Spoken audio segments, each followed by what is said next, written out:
Welcome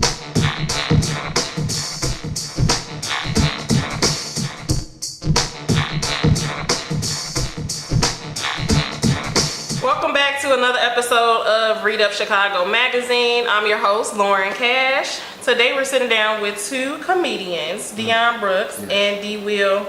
And actually this is a follow-up interview from another interview we did about a year ago with Dyon. So today we are just gonna catch up and see what progress he's made since then, what tours he's had and things like that. We're gonna get to know Dee Will from Texas.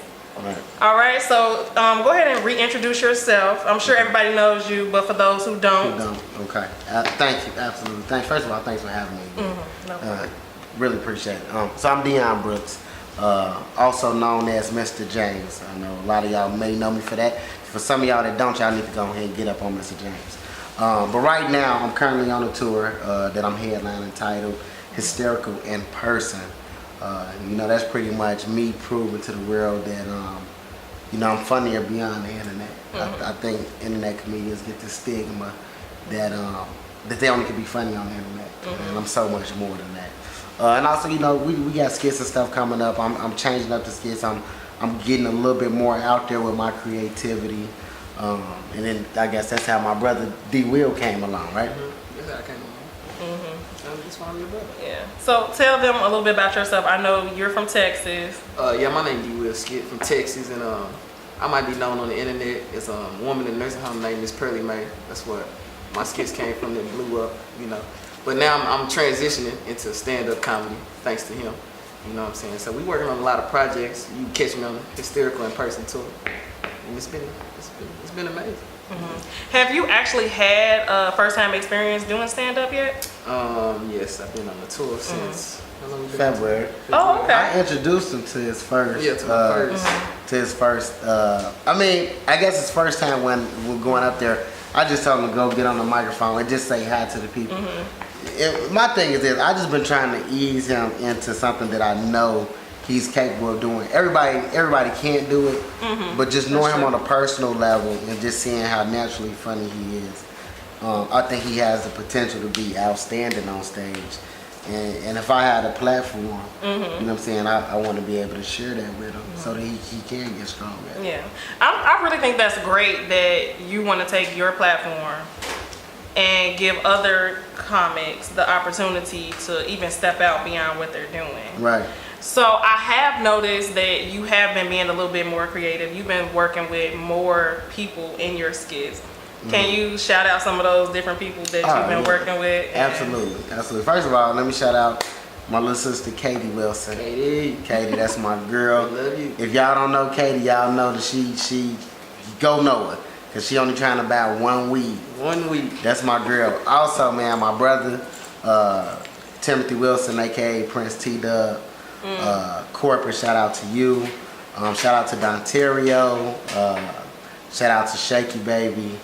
I mean, if I'm forgetting any, Kerwin Claiborne from Mississippi. That's my boy. Shout out to Kerwin. I think I didn't get everybody that. Sometimes if I forgot about you, just know it ain't nothing like that. These are just the people that that's in that immediate circuit that I'm reaching out to. That I've been working with. So, what is some of your inspirations? Like, where do you even get these ideas from? Like, I know a lot of times, even when I'm thinking about writing, I have a hard time coming up with content. How do you get your content? I'm just creative. You know, sometimes I don't know. I go back and look at some of the stuff I've done and be like, man, what was I thinking about? You know, when I came up with this.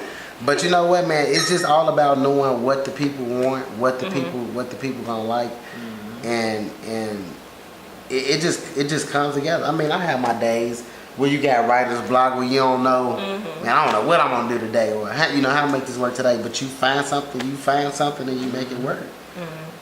So how do you guys stay on top? Like, because you guys have a large following. How do you even get to that point? Staying consistent. Yeah. You gotta be consistent. Like, you can't make a video 1 week and then try to make another one next week. Absolutely. You can't. That's only 4 videos a month. Yeah. You gotta be. I agree. Man, like I said, I feel you. This is this is anything in life.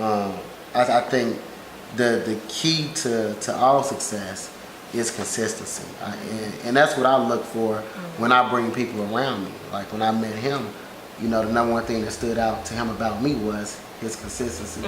Katie was her consistency. Timothy Wilson was his consistency. Kerwin Claiborne, like these people, you know what I'm saying, of that nature, they all are consistent in what they're doing. They're buying into their own product, you know, that they putting out. But that's the number one thing is staying consistent. The creativity is gonna come with you by staying consistent and believing in, you know, what it is that you're doing. But I tell anybody, if you're not gonna be consistent, don't even bother with it. That's true. With anything, though. That's with anything in life, like relationships, a job, you know, your I don't care what it is.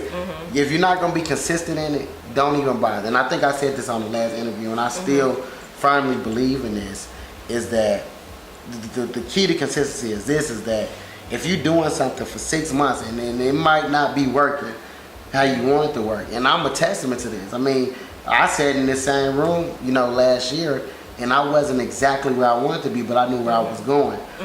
But I say that to say this is that for 6 months, if you're doing something and then finally you get tired of not getting the break that you was looking for, and you quit today, tomorrow could have been your breakthrough. This is true. Tomorrow could have been your breakthrough, but you never got the opportunity to see tomorrow because you quit. You wasn't consistent. So I think that's always, I think consistent. I'm glad that you said that. I think that's the big part. A little wisdom from Dyon. Yeah, I'm gonna drop it. I'll try to drop a few gems every now and then if I can. Jam. So I know you said you're an actor too. Do you plan on utilizing the comedian career to take you to an acting career? Absolutely. Yeah. Absolutely. Absolutely. Who would it be if a certain person called you right now and said drop everything that you got going on and come out and do this movie or do this film? Who would that person be? If Kevin Hart called right now, I'm gone. Kevin Hart. If Kev called right now, Kev, if you see this, just call. I'm dropping everything. All right. If my daughter in my hands, she getting dropped. I'm on the way, Kev. No, seriously though, Kevin Hart. I think it'd be Ice Cube for me. Ice Cube. Yeah, I see Ice Cube right now. Yeah. You drop it. I'm run out of here. I think Ice Cube. Ice Cube. Tyler Perry. Yeah, Tyler Perry. I mean, there's a couple people that if that phone rang and they like, we want you, I'm coming. But I like what Kevin Hart is doing for the comedy game as a whole. How he's reaching back to the younger comics and putting them in position to be successful. Yeah, I think what Nick Cannon is doing is really good as well. Yeah, no, we're not gonna forget about Nick Cannon. Nick Cannon called. Yeah, Nick. Yeah. Because if he even sees you being consistent, you got a large following, then he definitely gives you guys opportunity. The opportunity. Yeah, Nick is putting out a lot of. I actually met Nick at the Wilder now. I saw. Yeah, Okay. so no, Nick is actually, and I wasn't not saying you Nick for no apparent reason. It was. She was talking about somebody called like for movies. Yeah, she would have said like, well, wow, now you my boy Nick. Now you know this. All right. So tell our audience more detail about the tour. What's the next stops, and how can they buy tickets or come out and see you guys? Look, the tour has been outstanding. And I'm gonna say this: people would think like, man, how is this? How are they gonna make this funny? They do the internet. How we gonna see them on a live show? Come out and see it. And be funny. You gotta come out and see it. First of all, this dude wasn't even doing stand up. So for people to be like, man, he only been doing this since February, he can't be that good. It is a great show from top to bottom. From when he comes out the host, when my feature comes out, when Katie hits the stage, and then when I come to close out the stage. It's not just a comedy show. It is a production. Okay. It's a production. The next stop right now is October the 6th. We'll be in Denver, Colorado.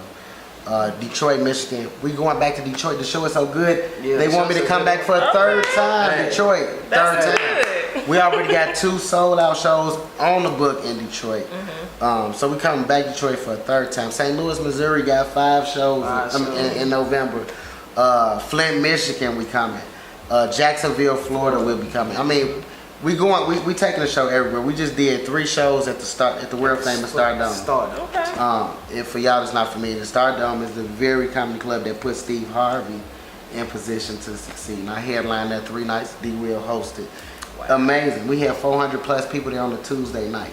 So it's no fluke. We had 400 plus people there the next night, Thursday night. Y'all making moves. Absolutely. So if you want to get tickets, all you gotta do is go on my Instagram page. In my bio, the link there. You click that link, it will give you the list of the upcoming cities that we will be at. And we're still adding dates to this tour. We don't plan to end this tour till maybe March or April.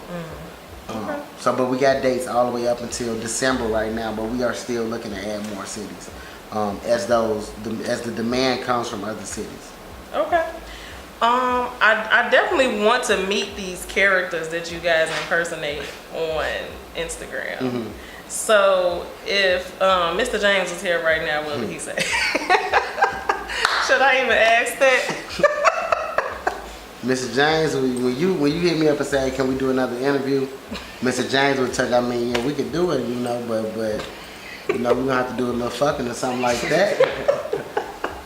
It gotta be something in it for James. It gotta be something in it for James. You know what I'm saying? It gotta be something in it for James. So, man, let me tell y'all something. Mr. James is somebody that everybody's met. Literally.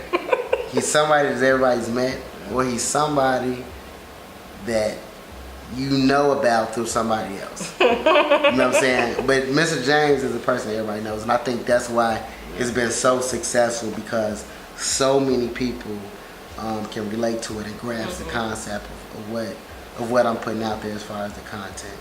But if Mr. James was here right now, there would be some fucking going on after this interview.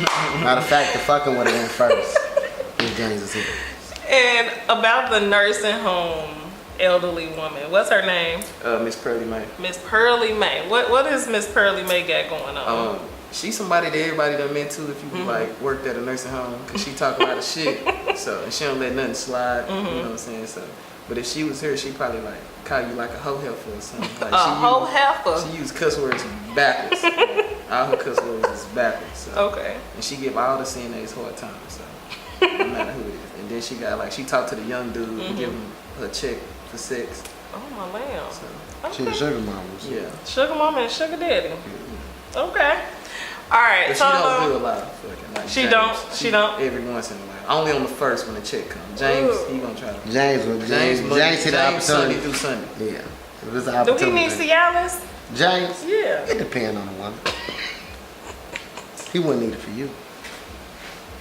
Tell our audience where they can follow you at. So you can find me at Dyon Brooks, Dyon Brooks, across the board. Facebook, Instagram, YouTube, Snapchat. I'm gonna pop up. Okay. Yeah. And where can we find Dee Will? Same places. Dee Will Skit, YouTube, Instagram, Facebook, all the same name. And that's D-E-E? Yeah, D-E-E. Will, W-I-L-L. Okay.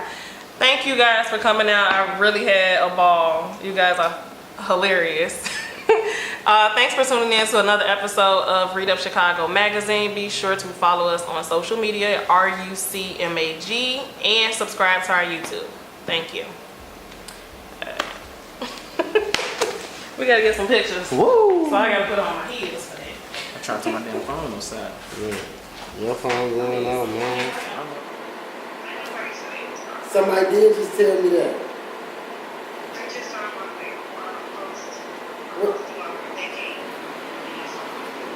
See, I knew it wasn't now, but I was calling just in case it was. Where you at? You will? Yeah. I got something for you if you want. I'm gonna need you to get your ass off the phone. You sure? If you change your mind, my number's still the same. Just text me, let me know. You know what? You know. Don't do me like that. You know.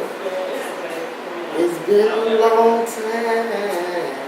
Don't nobody want that light-skinned stuff. I'm gonna do this little interview real quick. I did one a year ago where they doing like a little update on where I'm at in my career when I did that show last year. So I'm gonna do a recap, update interview. When I get done, I'm gonna first time back though. So you know we can make these range. Think about it. I'm irritating. You ready? I'm gonna tell you too. You gonna